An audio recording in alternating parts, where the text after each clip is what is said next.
Hi everyone. Hi. Okay. Hi. So I'm Fergus Finn. I'm the CTO of TitanML. I'm going to talk a little bit about the challenges of serving LLM applications at scale. Thank you very much for the invite to talk today. This is something we're very, very passionate about. So looking forward to sharing some information. So, oh, is the mouse on? Maybe not. Okay. Well, the first line, LLMs are really, really great. I think most people have experienced them, maybe not as great things, but as something. ChatGPT was, before Threads took off over a while back, the fastest growing consumer product in history. And in a lot of different ways, they're changing all kinds of text processing tasks. So most relevant, probably to people in this room, coding is changing with Copilot and ChatGPT, maybe for the better, maybe for the worse, but it's certainly changing, and it's changing quickly. And there's a huge amount of business value being delivered by these tools, and development teams are having to build these tools for their operations.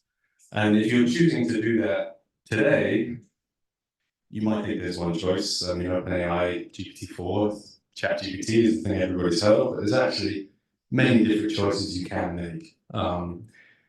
And there's two different ways that these things are delivered. There's this closed API-only business model that OpenAI espouses for safety reasons.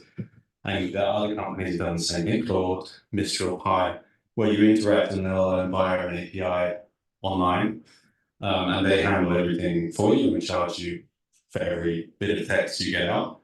But what I'm here today to talk about is the other choice that you have, which is open source models have been taking off, and they're excellent, they're fast, they're just as intelligent as most of what you can get from API-only models, and deploying these things yourself is not as difficult as it might seem.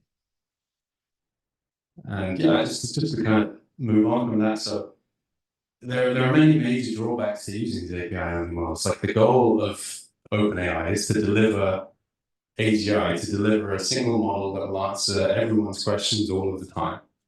But that necessarily, at least at our current state of technology, means it will answer some people's questions better than others. It's tailored to certain things more than it is to other things. And so if you need your model to write Python code and someone else needed to write Shakespeare code, it's actual Shakespeare sonnets.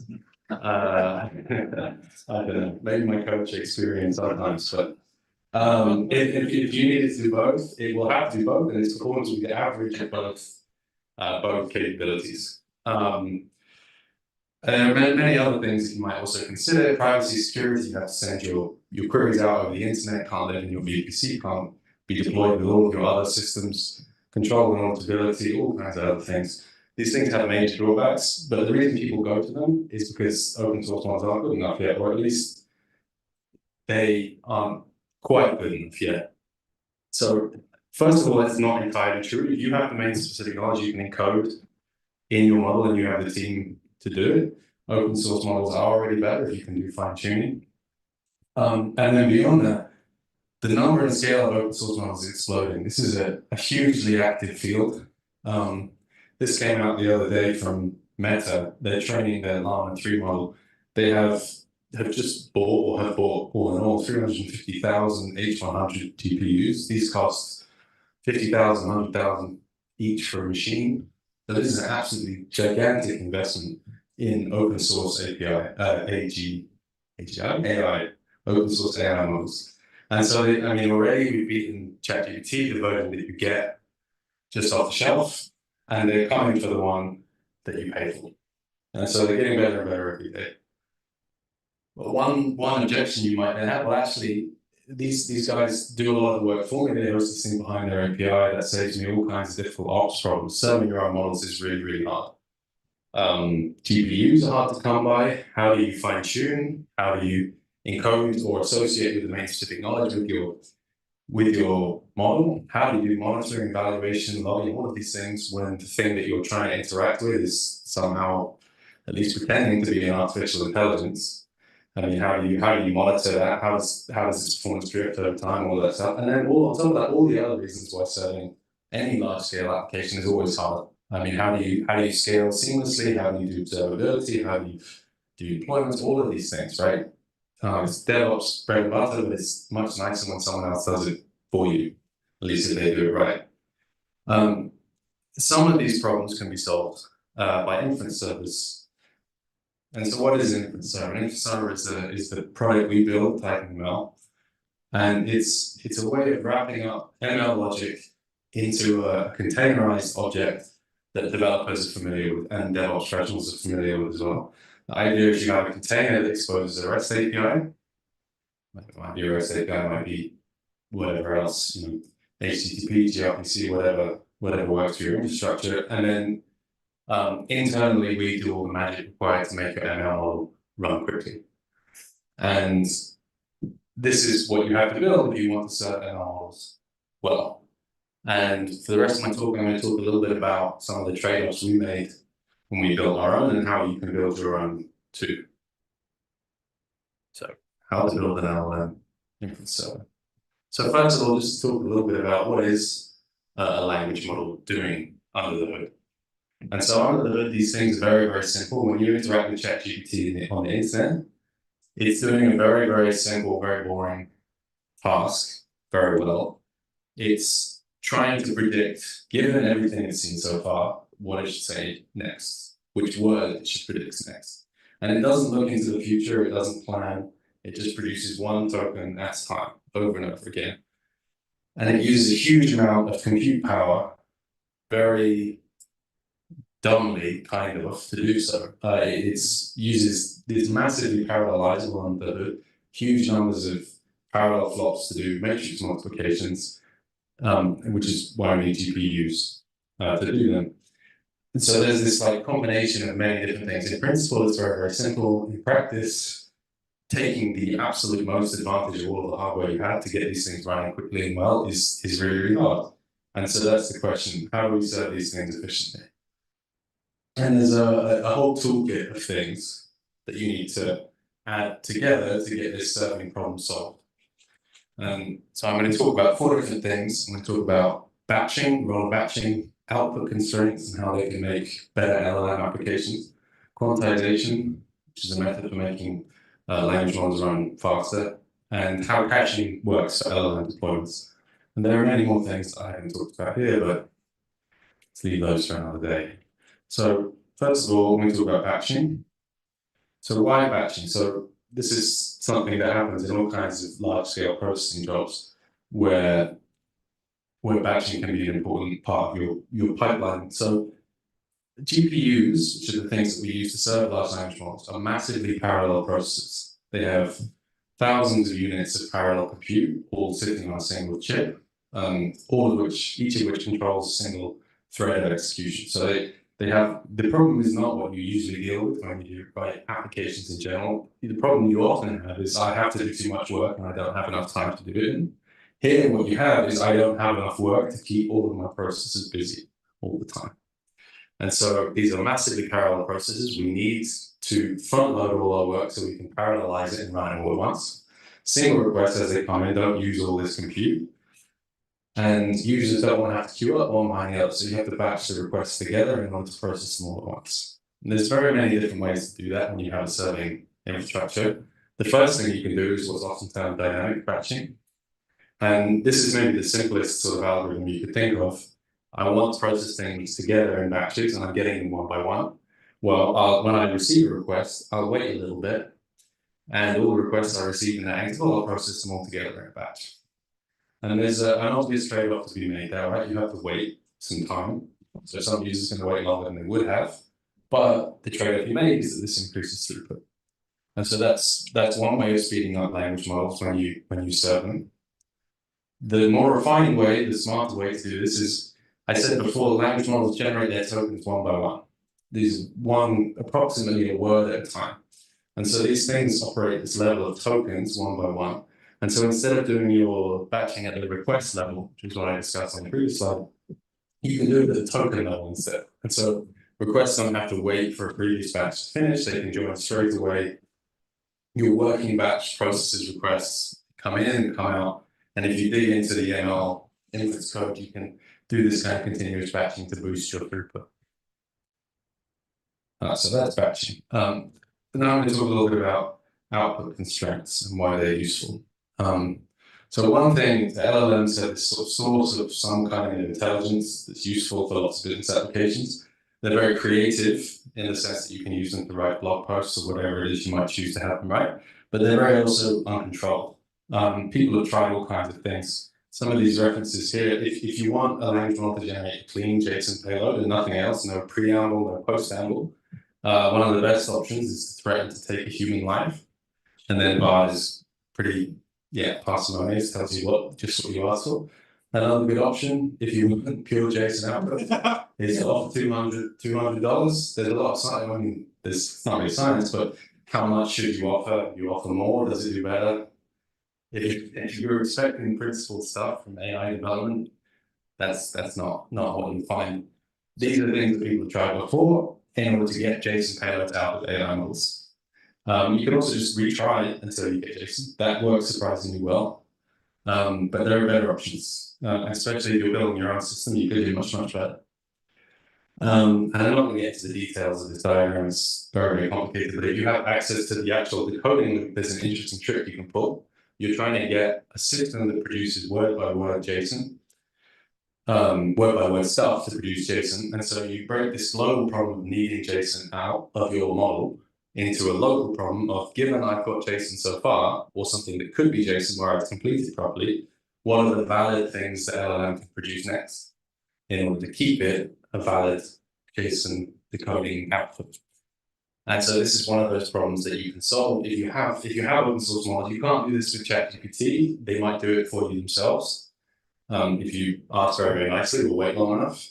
But if you build your own model, you can get perfect JSON every time without any death threats or tipping. And this is just an example of the kind of things you can do. This kind of approach you can generalize to any, technically the term is context-free grammar. You can, if you want valid SQL statements to come out of your LLM to query your database, somewhat scary thing to choose to do, but if you did want to do that, you could.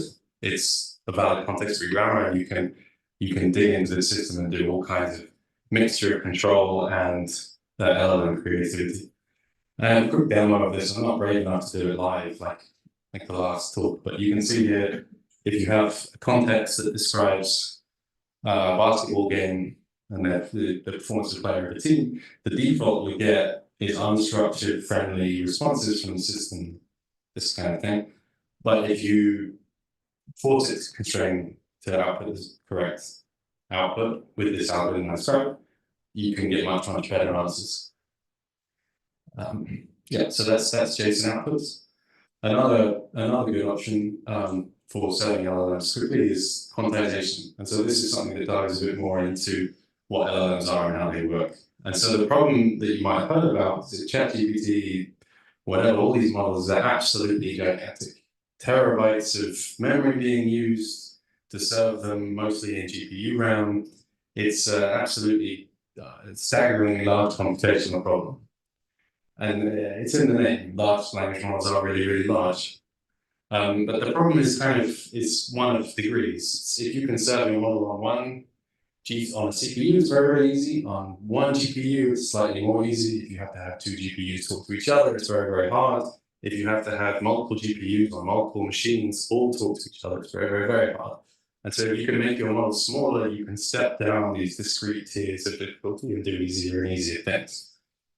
And so this is a technical way that you can choose to do that. So LLMs make use of floating point numbers to do their computations in. By default, those are FP16 numbers, so these are half precision, it's actually probably, half precision. So but it's actually a very imprecise representation of numbers. But in fact, you can go much further and you can quantize your models down into smaller representations of numbers. In fact, this is in 3 is what I'm describing here, which is not standard format for numbers. So you can use integers and do processing of integers. You have to do this carefully, but part of it is this new paradigm of computing. LLMs are very fuzzy objects. You don't really care about the difference between 2 sentences that approximately mean the same thing, and so you can do things that you can't really do with software, like quantization. And then one last thing, so caching for LLM serving. So this is something that comes up. At scale, I don't think there's any kind of major database deployment in the world that doesn't have a cache in front of it to save these common query patterns, and there's reams of things being written about how to use them properly. But it doesn't have a role in LLM serving, at least at the moment, because how often does someone ask you the same question and how often do you give the same answer, right? Exponentially infrequently, or it might sometimes not feel that infrequently, but in practice, two sources of human-like text will never produce the same thing twice. And on top of that, and part of that is that these models are not deterministic, they are intrinsically random. And so this idea of caching and producing the same response for the same query, you can't really use it to deploy LLMs until you kind of can. And so there's kind of a trick that you can do, right? And this comes back to the idea of GPUs being a useful tool. And the question is that the point is that these things are massively parallel processes and they're never saturated. We always have more compute than we need, almost always. And they're much, much faster at checking answers than they are at generating new answers. So if you store everything that you've every part of every response you ever sent to the user, and then before your LLM answers a question, you look in that whole database of responses you've ever sent, you have the LLM check them for which one is the best, block by block. That's significantly faster, and it's the spirit of caching, if not the practice of caching, significantly faster than having it generated from scratch. So that's an important part of the toolkit.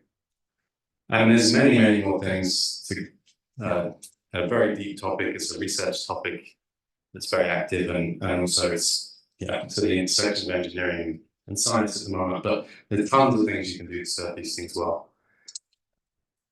And to take away, if you are serving LLM applications, think carefully of the trade-offs you're making. Think about whether these tools are correct for you.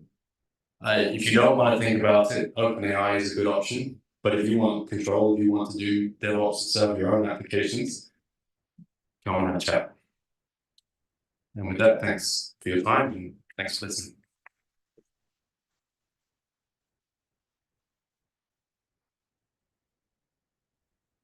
Questions?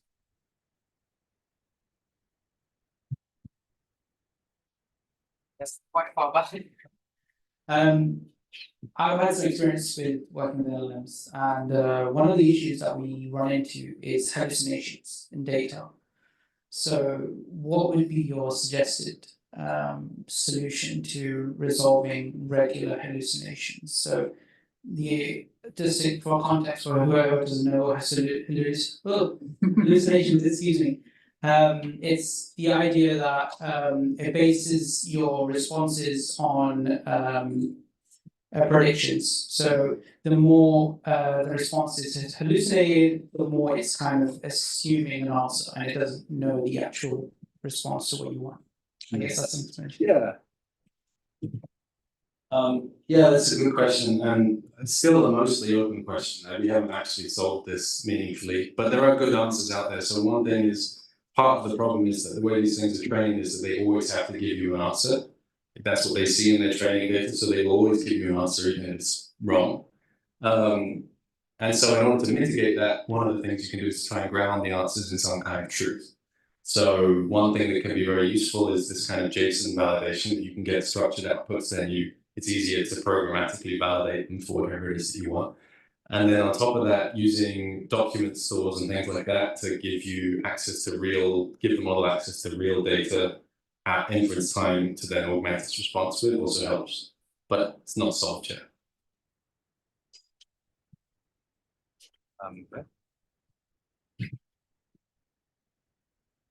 Thanks very much for your talk. It's really exciting. We're talking about hosting LLMs.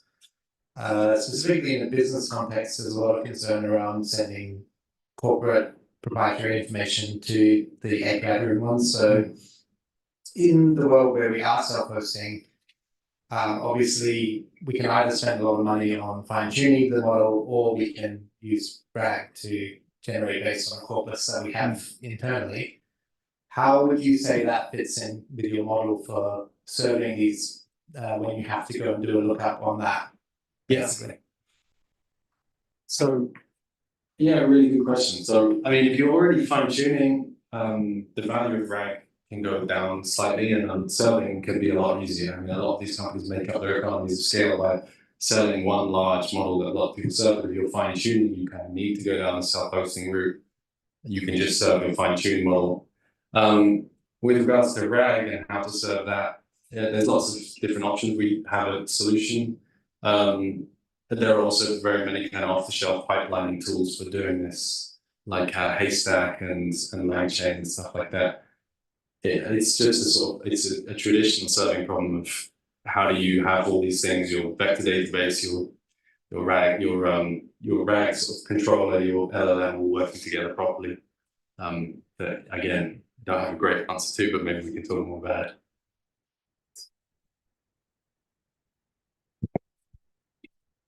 Hey, cheers for the presentation. It was really interesting. Just a general question: is there any like theory or research into, I guess like microservicing LLMs? I make my LLM small and I target maybe towards law data. I have another LLM targeted towards health data, and then I have a service on top to communicate to the smaller LLM. Has that ever been thought about in the community or? Yeah. It's the mic. Yeah, I mean, it's one of these things that's talked about a lot in the community, right? Like, do you want ChatGPT's monolithic, or do you want to build a microservice architecture out of little blocks of intelligence and coordinate them, right? You could have a translator model to translate from French to English, and then a general purpose language model that's better in English to answer English questions.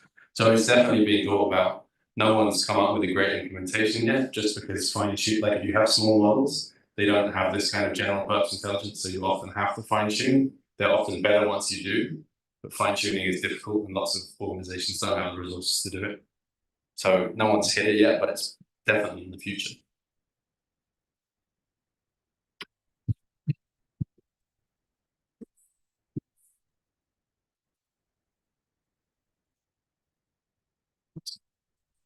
Hi, very nice presentation, by the way. Could I ask, obviously, as you know, that in order to have a either accurate or even bias free and other sort of criteria, large language model. Thing is, how do you actually make sure the data itself being used has been completely critiqued to the very point that it doesn't really present an issue at the same time. I understand, as they say, a human is at some point obviously like sort of incomplete thing anyway. But I thought that I don't think currently we do have an automated system like that that would actually take out or scope out every single sort of issue with the actual data being used. Sure. So there's a question about kind of how do you know why an LLM is making a decision that it's made, and how do you tie that back to the data issues? Yeah. So what? So I would say probably somewhat like a transparency wise. Transparency wise, absolutely. Again, I mean, like with a lot of things with LLMs, there's not really any good answers yet. As what we know is that as models get bigger, the link between the things they output and their training data gets weaker. If only because they're training on data, and then it's harder to trace perhaps, but so there's less memorization. But again, it's one of these open questions, just like neuroscience is an open question. I shouldn't anthropomorphize these things quite as much as I do, but figuring out what one neuron in a LLM is doing is an incredibly difficult problem just on its own. No one solved it as a problem, let alone the problem of mechanistically interpret whole systems. So yeah, I mean, it's a huge problem, one that needs solving. It's the problem of observability from DevOps, but applied to potentially intelligent systems. I don't know how it's going to be solved, but it does need to be solved. You want your LLM to not output racist text, then you have to train it on what is racist text. Sure, right. And yeah, I mean, it's kind of like, don't think of an elephant. And if you tell DALL-E to do that, it draws lots of pictures of elephants. So, yeah. Or even a seahorse. Yeah, yeah.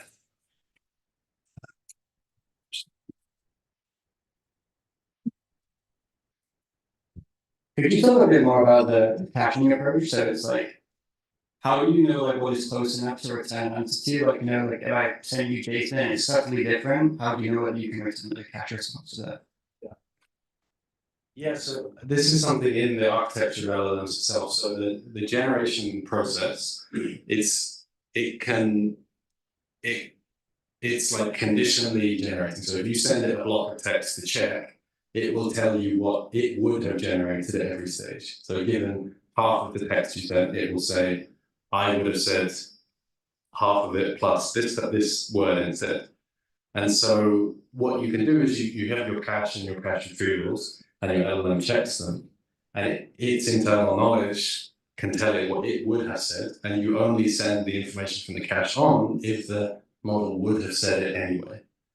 And so because you might otherwise worry about things like leakage of data between different people querying the model and all of this stuff, but that doesn't happen because, like I said, it only sends responses if it would have sent those responses anyway, even without access to the cache.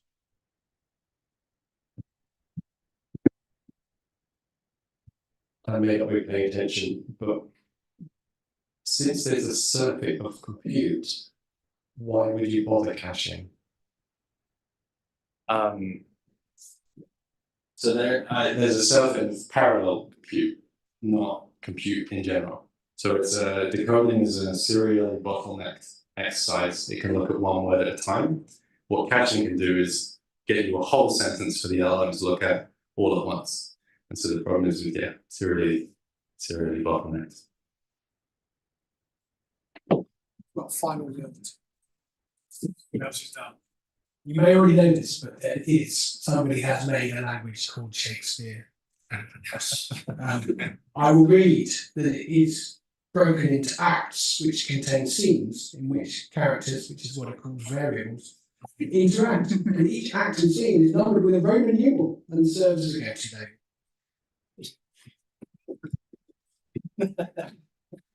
Oh, thank you for anyone I didn't know. Do we have time for more questions or? Go for it.